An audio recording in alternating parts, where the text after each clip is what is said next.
Hey everyone, welcome back to my channel. So obviously I'm back. I'm pretty consistent with the videos.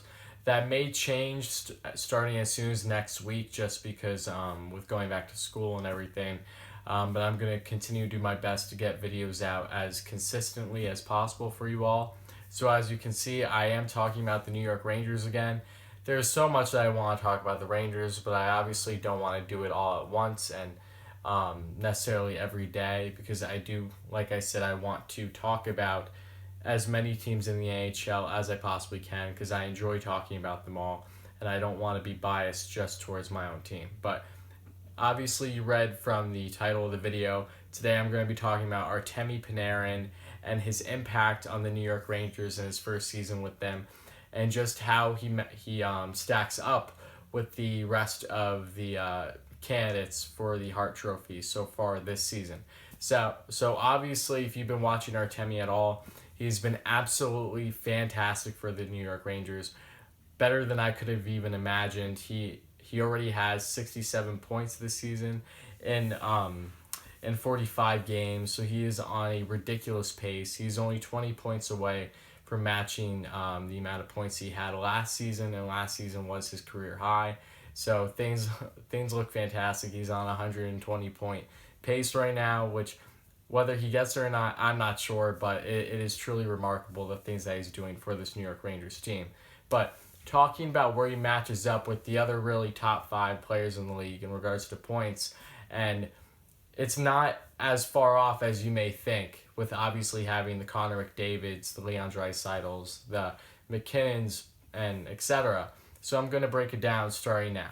So currently, obviously, leading the league in the NHL in points is Connor McDavid, to no surprise. He has 74 points in 48 games, including 25 goals and 49 assists, but has a plus minus and minus 4.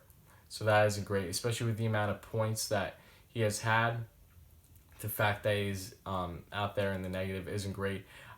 If there's one flaw in McDavid's game that I have noticed, if anything, it is probably the fact that he does take penalties, like not every game, but more often than not, which is somewhat surprising. But given the fact that it is McDavid, it isn't all that surprising with the amount of ice time that he gets and him always wanting to be on the puck. So that's the only really downside to McDavid's game. Besides that, he's obviously elite. He's the best player in the NHL, no question. Second is Leon Draisaitl, right behind with 73 points in 48 games. He has 27 goals, 46 assists, and has a plus minus and minus 15. So that is a lot worse. Draisaitl being out there for a lot of goals against, not being as defensively responsible as maybe one would like. So that is something that he needs to continue to work on if he wants to have a solid chance of the Hart. But then third in points is Nathan McKinnon with 68 in 46 games, including 27 goals and 41 assists for a plus minus and plus 3. So not bad. McKinnon is obviously fantastic, off to another amazing first half of the season. The one thing that I think excludes McKinnon, though, from winning the Hart this year, even if he ends up leading the league in points, and the main thing to me is just how deep the Avalanche are as a team.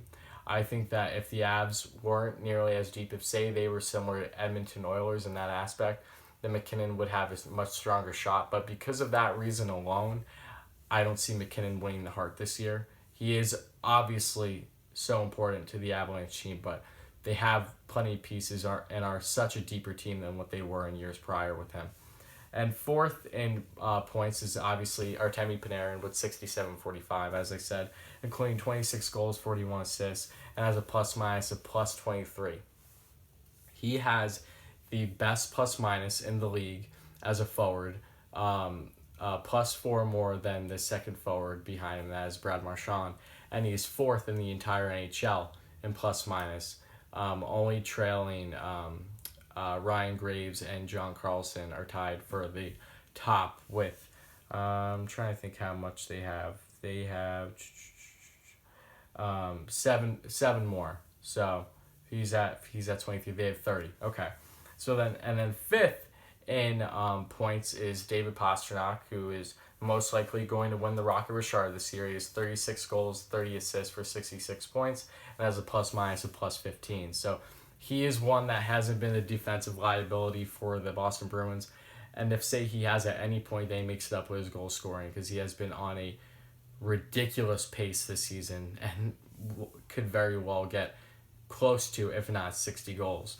So, very interesting, but I have a lot of statistics I'm going to break down along with this. So, obviously, the plus minus was important to me in regards to the fact that Panarin being a plus 23 is huge, given that he doesn't have necessarily stellar players around him. They aren't necessarily a liability, but the line that he's played on the most this season is with Ryan Strome in the middle, who has had a great season, has 41 points in 45 games. And then you have Jesper Fast, who has been strong for them, but is, depth forward, isn't known for his point scoring.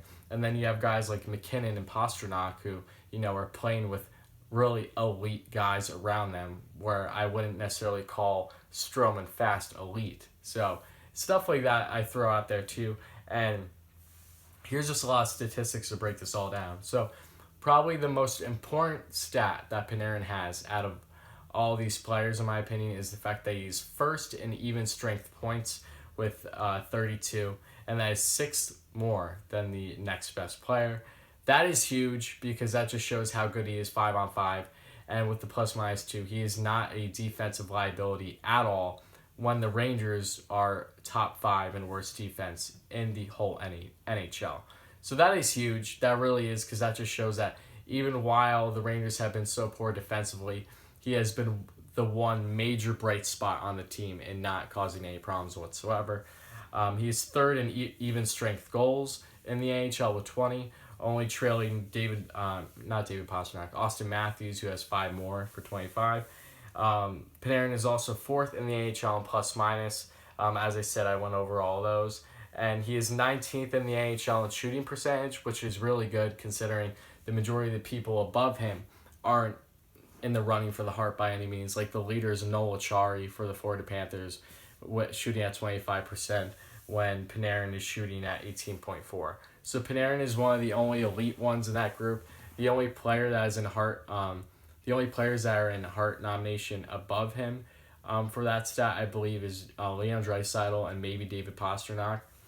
And Panarin is also 7th in goals and assists per game. Like, not total, but just separately, 7th in both categories in the NHL. He averages 0.58 goals per game, and assists per game he averages 0.91. And obviously assists column especially is going to be McDavid, who averages a little bit over 1 assist a game, which is ridiculous. And Panarin is also 4th in goals on ice for in the NHL with 84. He's been on the ice for 84 goals this season. And McDavid leads that stat with 95. And then Panarin is also 6th in the AHL in goals created with 24.9. And Pastrnak leads the way with 27.5. So a lot of stats. I just want to throw those all out there just in case you didn't know or were wondering about something. But how Panarin currently stacks up with the other top 4 leaders in points this season, as long as Panarin keeps the pace, he has a very strong chance. And if the Rangers, say, don't sell completely at the deadline and still be a decent enough team after the trade deadline and push and make the playoffs, Panarin definitely deserves serious consideration for this Hart Trophy, because he has been the backbone of this Rangers team all season long, and without him, they would really be nowhere. They wouldn't even be remotely close to a playoff spot right now. So he has been fantastic. The one thing I will say, though, is that he definitely needs to keep the pace up that he's doing, especially 5-on-5. I think that is his best chance at winning the Hart, is with his plus minus being as good as it is and his even strength points. Because if he doesn't keep that up, then I fully expect one of McDavid or Draisaitl to win it. Because while McDavid has Draisaitl and Draisaitl has McDavid, and they are the 2 current best players in the league, arguably, they have no one around them.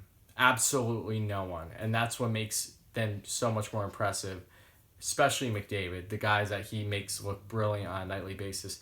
The Oilers have no depth scoring whatsoever, and they don't have great goaltending. They have a decent defense, but especially their offense. They have the 17th ranked offense in the league, like I've said before. So the Oilers are nothing special in that category. It has been McDavid and Draisaitl alone running away with it with points with the whole team. So for that alone, that's why I think they will have McDavid will have the highest chance of winning the Hart. But if Panarin continues this pace he's been on, I fully expect him to get strong consideration because he deserves it. The game he just had the other night against the Islanders, 5 points, hat trick, 2 assists, just remarkable. What he does on a nightly basis for the New York Rangers, like how the other candidates as of right now have a strong chance. And I didn't include guys like John Carlson too, because Carlson is on such a stacked team. I know he's been doing fantastic, but I wouldn't say he's the most important player in the NHL. So that is really all I have to say about this. I just want to throw this all out there, give my opinion on Panarin in this situation, because I know that this has been a hot topic, especially since the last game Panarin played, and really just how he stacks up with everyone else that is close or above him in points. So that is going to conclude this video. Thank you all so much for watching. If you haven't checked out previous videos on the Rangers or just any team overall that I talked about, please go check them out. If you aren't subscribed, please subscribe. I'd appreciate it for more consistent NHL content. And like I said, not everything will be about the Rangers. I will just post about the Rangers more than I will of other teams. That's really it. But I will continue to talk about other NHL teams because there's plenty to talk about. And I enjoy watching games for each team and reading up on them. So that's it. And I will be back again probably in a day or two.